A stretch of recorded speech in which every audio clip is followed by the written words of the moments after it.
Oke, bismillahirrahmanirrahim. Assalamualaikum warahmatullahi wabarakatuh.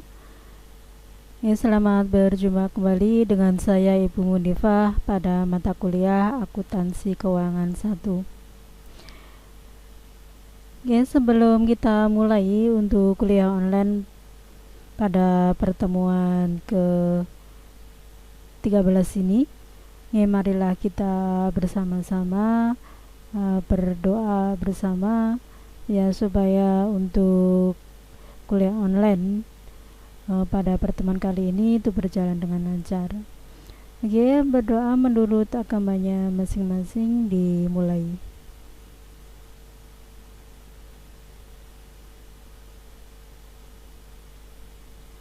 Oke, selesai. Oke, pada pertemuan ke-13 ini saya akan melanjutkan yaitu mengenai aktiva tetap.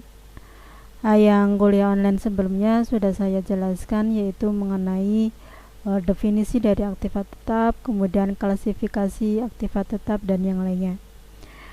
Oke, pada pertemuan kali ini saya akan menjelaskan yaitu untuk metode-metode yang bisa kita gunakan di dalam penghitungan depresiasi maupun penyusutan aktiva tetap.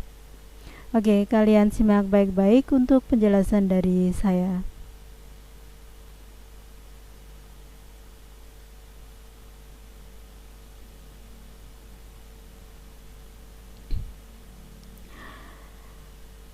Oke, pada pertemuan sebelumnya kita sudah mengenal ya mengenai aktiva tetap. Itu adalah suatu aset ya, yang dimiliki oleh perusahaan dengan maksud tidak untuk dijual kembali. Seperti halnya kendaraan, seperti halnya mesin, ataupun gedung atau tanah yang dimiliki oleh perusahaan, itu tidak dijual lagi tetapi digunakan oleh perusahaan untuk operasional perusahaan, untuk aktivitas yang akan dijalankan oleh perusahaan sehari-hari.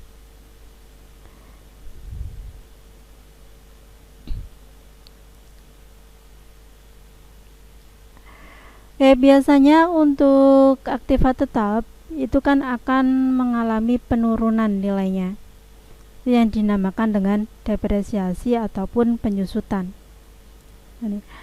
Ada dua kemungkinan kenapa kok aktiva tetap tersebut nilainya turun. Yang pertama yaitu karena penurunan fisik. Penurunan fisik ini terjadi akibat pemakaian aktiva atau pengaruh alam. Mungkin karena penggunaannya itu tidak hati-hati sehingga aktiva tetap tersebut rusak. Kemudian contohnya untuk kendaraan tersebut sering kita gunakan ya. Setiap hari sering kita gunakan bepergian, pergi ke kampus, pergi ke pasar, dan yang lainnya. Tentunya saja kendaraan tersebut lama-kelamaan juga akan rusak. Kemudian sebuah gedung, sebuah rumah yang setiap hari kena sinar matahari, kemudian karena hujan, mungkin karena ada bencana banjir ataupun longsor, sehingga gedung tersebut akan rusak. Maka nilainya juga akan turun.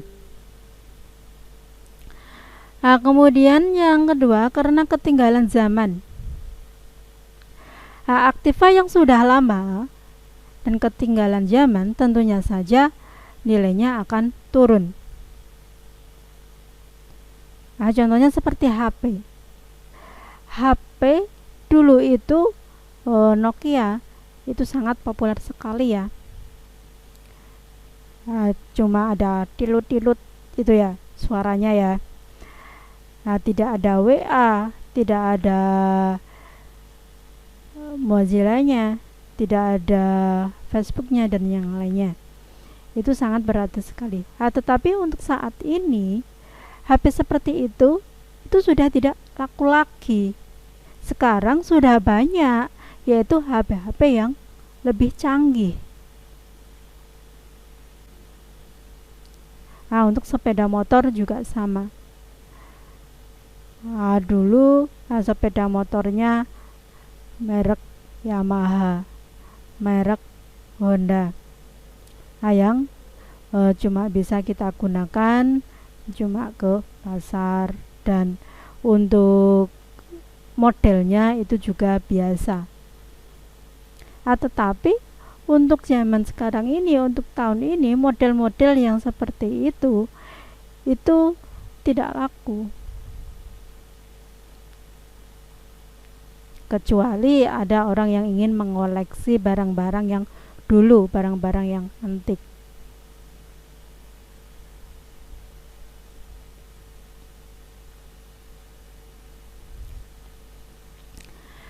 Di dalam depresiasi atau penyusutan aktiva tetap ada beberapa istilah yang namanya alokasi harga perolehan aktiva tetap.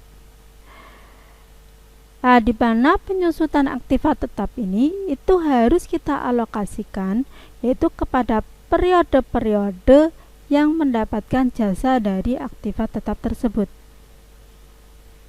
Contohnya saja, Anda kok membeli sebuah kendaraan tahun 2000. Kemudian pada tahun 2010 kendaraan tersebut kok sudah rusak, sudah tidak bisa kita gunakan lagi. Makanya untuk biaya depresiasi atau penyusutan tersebut itu nanti akan dibebankan yaitu pada tahun 2000 sampai tahun 2010. Karena pada tahun tersebut itu yang memanfaatkan kendaraan itu.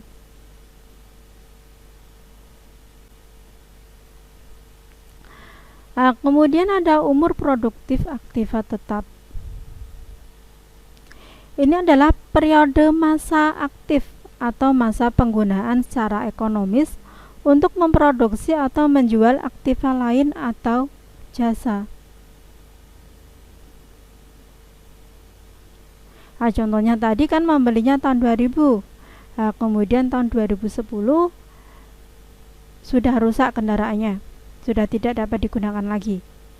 Yang dinamakan umur ekonomis yaitu tahun 2000 sampai tahun 2010, yaitu ada 10 tahun, ya. Yaitu dimana periode kita membeli sampai dengan pada saat aktiva tetap tersebut itu tidak bisa digunakan lagi.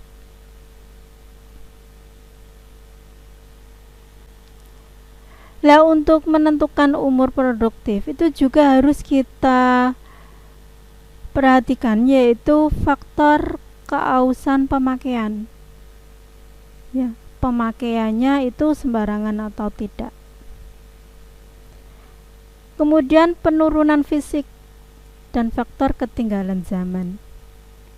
Tadi ya sudah saya jelaskan untuk penurunan fisik dan ketinggalan zaman. Kemudian ada yang namanya taksiran nilai residu. Ini adalah taksiran harga jual aktiva tetap setelah berakhirnya umur produktif aktiva. Contoh tadi membelinya tahun 2000, kemudian tahun 2010 sudah rusak kendaraannya.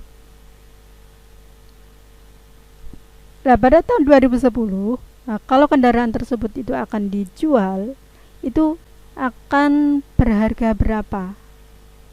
Harganya berapa pada tahun tersebut?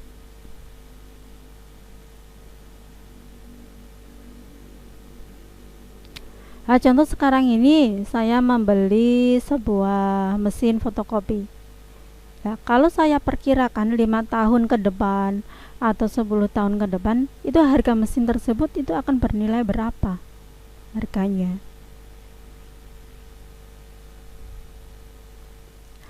Nah, untuk nilai residu itu harus dikurangkan dengan harga perolehan, sehingga nanti tidak turut diperhitungkan di dalam depresiasi.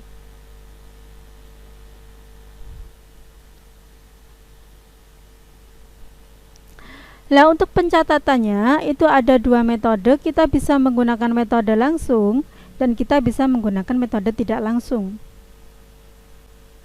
Kalau metode langsung di sini jurnalnya adalah depresiasi aktiva tetap pada aktiva tetap. Berarti aktiva tetapnya langsung berkurang. Tapi kalau kita menggunakan metode tidak langsung untuk jurnalnya, yaitu depresiasi aktiva tetap pada akumulasi depresiasi aktiva tetap. Itu ya. Nah, kita bisa melihat perbedaannya untuk pencatatan secara langsung dan juga secara tidak langsung.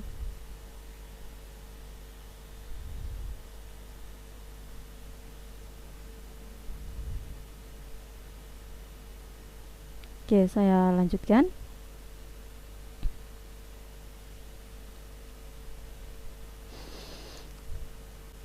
Untuk metode penghitungan depresiasi itu ada 3 macam. Ada garis lurus, ada angka tahun, dan ada persentase nilai buku. Ya, saya akan menjelaskan satu persatu yaitu mengenai metode tersebut.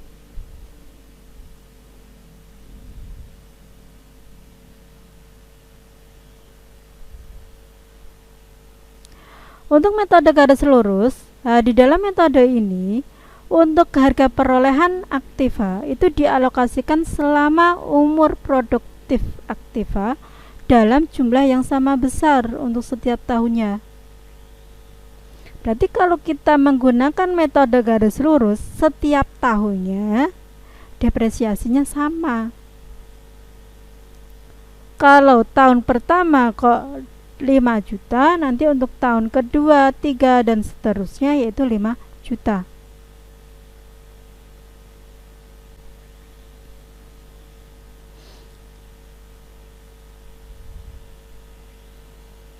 Nah, untuk mencari depresiasi per tahunnya, yaitu dari harga perolehan, kita kurangi nilai residu, kita bagi dengan umur ekonomis.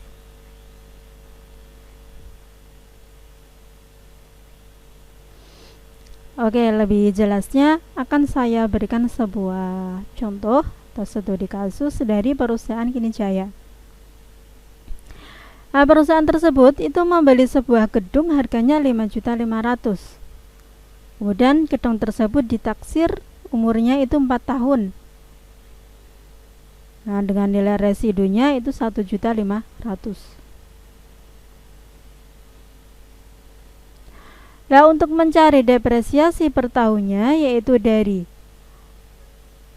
harga perolehan. Harga perolehan itu kan dari harga beli ditambah dengan biaya-biaya yang dikeluarkan. Nah, karena di sini tidak ada biaya-biayanya, maka untuk harga perolehan itu sama dengan harga beli, yaitu 5.500.000.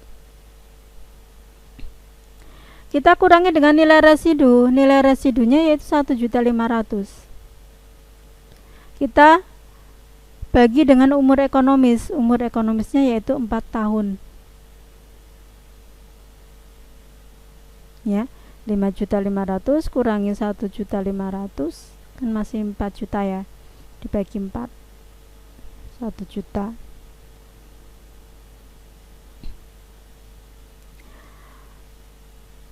Oke, untuk mempermudah dalam menghitung akumulasi depresiasi sebuah gedung tersebut atau untuk mencari nilai buku dari gedung tersebut, ya, kita akan buat sebuah tabel namanya tabel depresiasi. Untuk tabel depresiasi di sini terdiri dari 4 kolom ya. Kolom pertama itu adalah periodenya. Karena di sini ada 4 tahun, maka di sini ada tahun pertama, tahun kedua, ketiga, dan keempat. Nah, karena di sini metodenya menggunakan garis lurus, maka untuk depresiasinya sama setiap tahunnya. Tahun pertama sampai tahun keempat, depresiasinya 1 juta semua.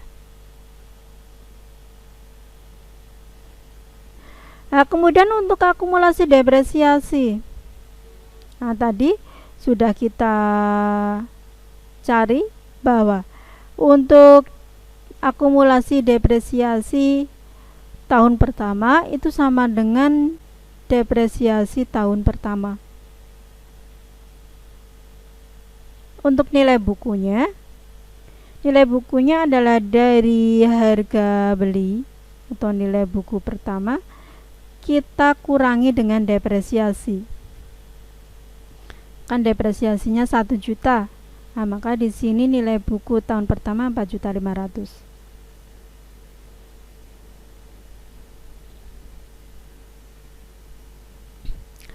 Nah, kalau kita ingin mencari akumulasi depresiasi yang tahun kedua, itu dari akumulasi depresiasi tahun pertama kita tambah dengan depresiasi tahun kedua.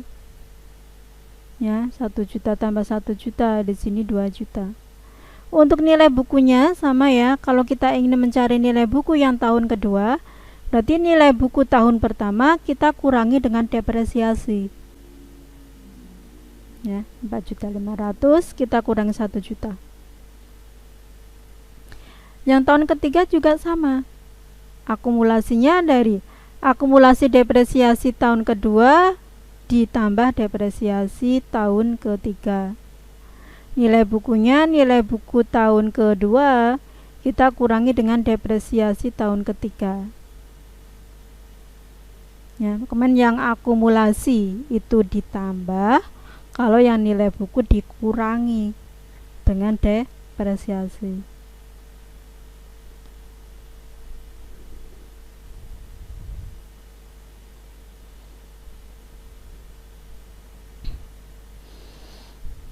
Oke, saya lanjutkan untuk yang metode angka tahun. Kalau metode angka tahun untuk penyusutan ataupun depresiasinya itu setiap tahun tidak sama atau berbeda. Untuk tahun pertama itu penyusutannya lebih besar dari tahun kedua, dan tahun kedua itu lebih besar dari tahun ketiga. Tahun ketiga lebih besar dari tahun keempat. Berarti semakin lama untuk depresiasinya akan semakin turun.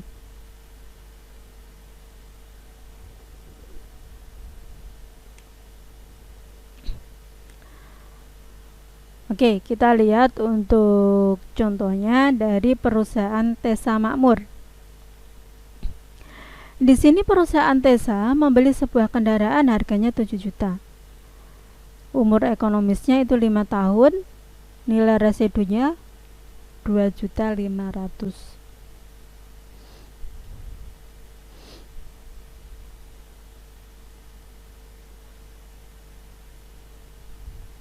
Ya, kita cari dulu ya untuk harga perolehannya di sini,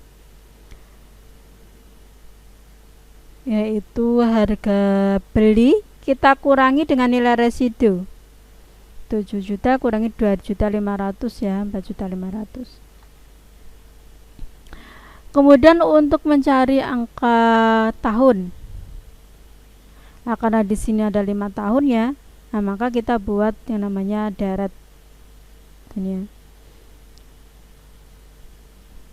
Berarti di sini 5 ditambah 4 tambah 3 tambah 2 tambah 1.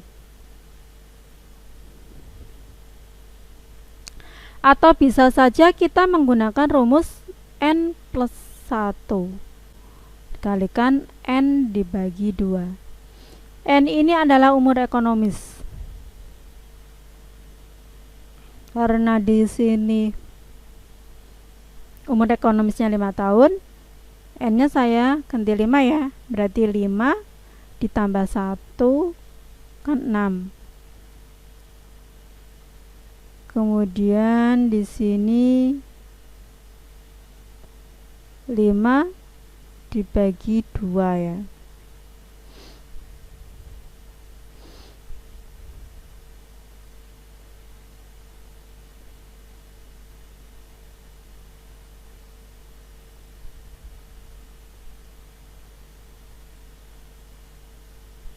Ya, berarti 6 dikalikan 5 itu 30 dibagi 2 sama. Tinggal mudahnya Anda ingin menggunakan yang mana.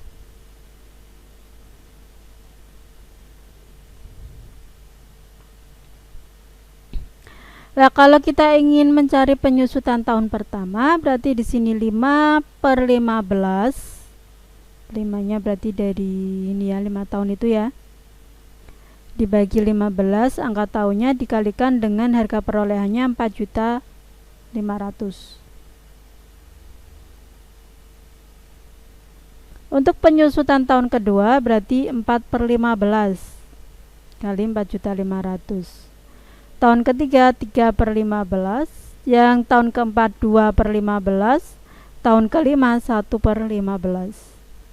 Nah, ini untuk hasil penyusutan tahun pertama sampai kelima.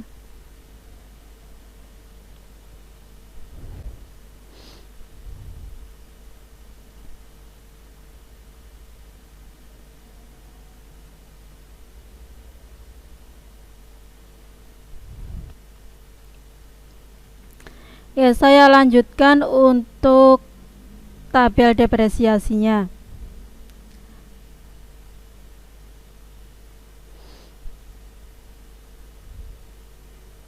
Yang angka-angka tahun ya. Ada 5 tahun sama di sini untuk periodenya, tahunnya yaitu tahun pertama sampai tahun kelima.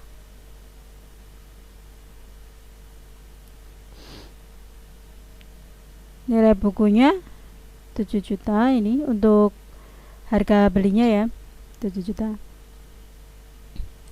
Untuk depresiasinya kita masukkan. Untuk tahun pertama di sini 1.500.000, tahun kedua 1.200.000, 3 900, tahun keempat 600, dan tahun kelima 300. Nah, kemudian untuk akumulasi depresiasi. Untuk akumulasi depresiasi itu yang tahun pertama itu dari depresiasi, yang tahun kedua itu dari akumulasi depresiasi tahun pertama ditambah dengan depresiasi tahun kedua. Yang ketiga berarti dari akumulasi depresiasi tahun kedua ditambah depresiasi tahun ketiga. Yang keempat juga sama, akumulasi dari tahun ketiga ditambah depresiasi tahun keempat, dan seterusnya. Kalau nilai buku dikurangi dengan depresiasi. Untuk tahun pertama kenapa di sini 5.500.000? Itu dari 7 juta dikurangi depresiasi tahun pertama 1.500.000. Yang tahun kedua dari nilai buku tahun pertama 5.500.000 dikurangi depresiasi tahun kedua 1.200.000. Nah, ini ya. Sampai dengan tahun keempat.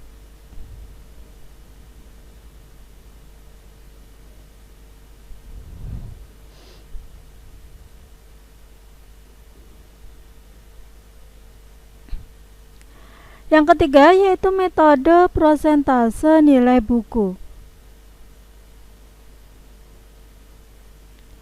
Untuk metode prosentase nilai buku ini hampir sama dengan yang angka tahun.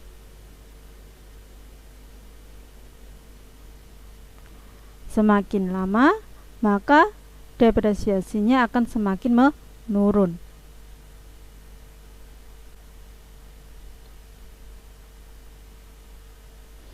Nah, tapi untuk penghitungannya beda ya dengan yang angka tahun. Kalau yang nilai buku itu dihitung berdasarkan prosentase dikalikan dengan nilai buku aktiva.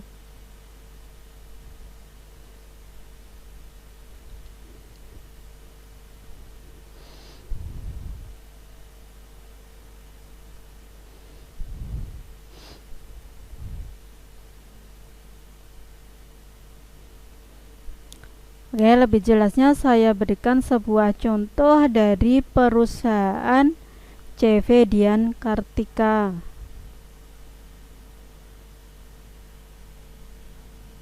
Nah, di sini ya pada tanggal 1 Januari tahun 2020 CV Dian itu membeli sebuah mesin ya, harganya 3.900.000. Depresiasi per tahunnya ditetapkan 25% dari nilai buku.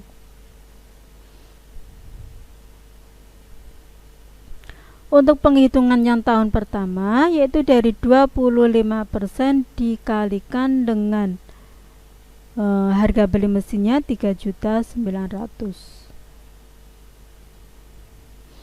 Tapi untuk yang tahun kedua, itu 25% kalikan nilai bukunya dari mana, yaitu dari harga beli dikurangi dengan depresiasi tahun pertama. Yang tahun ketiga 25% kali harga beli kurangi depresiasi tahun pertama dikurangi depresiasi tahun ketiga. Begitu juga nanti untuk yang tahun keempat ya.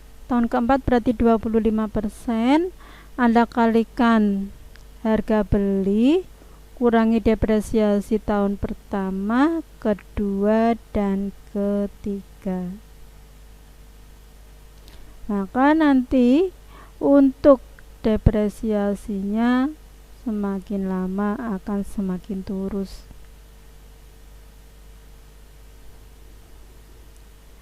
Nah, kapan penghitungan tersebut dihentikan?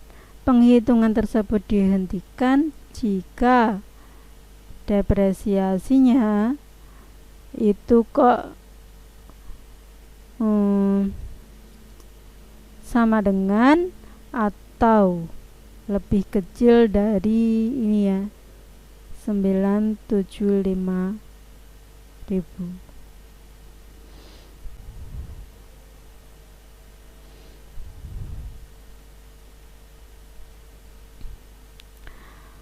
Untuk pembuatan tabel depresiasi, metode prosentase nilai buku sama antara garis lurus maupun angka tahun tadi. Ada kolom tahunnya karena di sini nanti kalau Anda lanjutkan itu sampai banyak sekali ya. Ada 5 tahun ya. Atau bahkan 8 tahun. Untuk depresiasinya berarti dari ini ya, ini saya di tabelnya saya bulatkan supaya mudah untuk menghitungnya ya.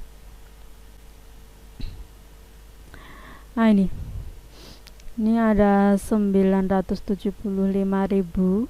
Ini dari tahun pertama. Tahun keduanya 731.000.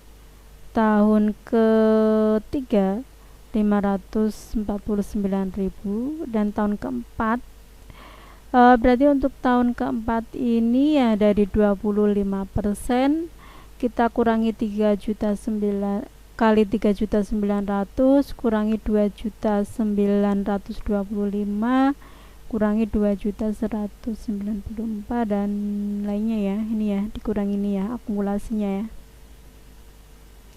depresiasinya ya. Ini berarti 25% kita kalikan dengan 3.900.000 dikurangi ini 975, 731 dan 549. Itu yang tahun keempat. Untuk tahun kelima juga sama nanti. Untuk akumulasinya sama ya, untuk penghitungannya dengan garis lurus dan angka tahun. Dari akumulasi sebelumnya ditambah depresiasi. Kalau nilai buku dari nilai buku tahun sebelumnya dikurangi depresiasi, maka lama akan turun untuk nilai depresiasinya.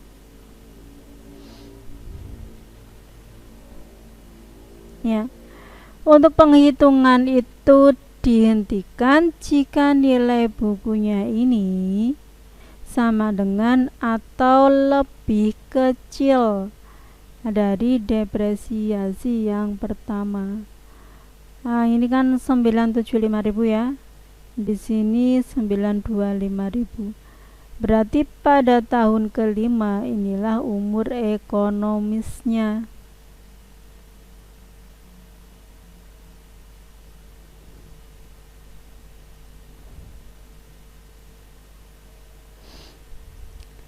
Kemudian metode selanjutnya yaitu metode satuan hasil.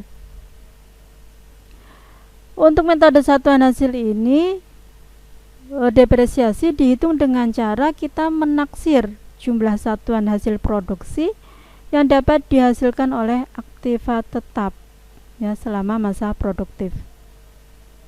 Berarti selama mesin tersebut bisa digunakan ya, dia dapat memproses berapa barang.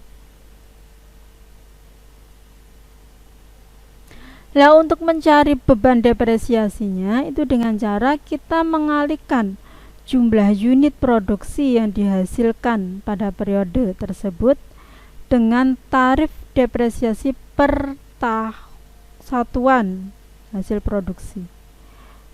Oke, lebih jelasnya kita akan melihat contohnya dari perusahaan Arta Makmur. Perusahaan tersebut pada tanggal 13 Juli itu kan membeli mesinnya 4.250.000, kemudian ditaksir akan menghasilkan 500.000 satuan barang. Kemudian nilai residunya 250.000.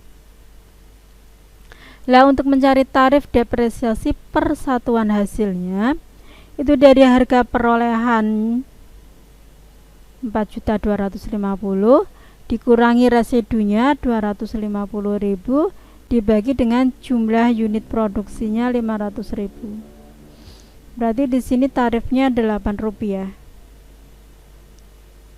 Nah, jika hasil produksi pada tahun 2020 itu kok 45.000 unit, maka untuk beban depresiasi pada tahun 2020 itu dari 45.000, yaitu barang yang diproduksi pada tahun 2020 dikalikan dengan tarif depresiasinya yaitu Rp8.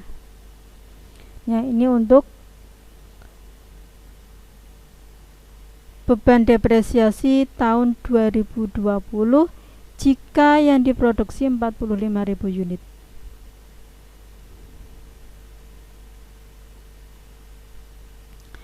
Nah, biasanya untuk metode ini itu digunakan untuk jenis aktiva tetap yang mempunyai satuan hasil yang berbeda. Contohnya seperti satuan jarak dan satuan waktu.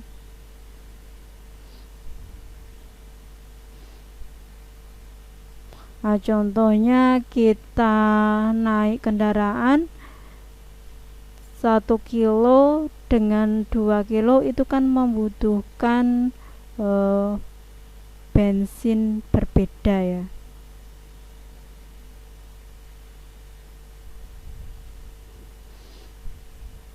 Atau mungkin bulan Januari dengan bulan Februari. Nah, sama-sama produksinya tapi untuk bahan bakar yang digunakan itu berbeda nilainya atau biayanya.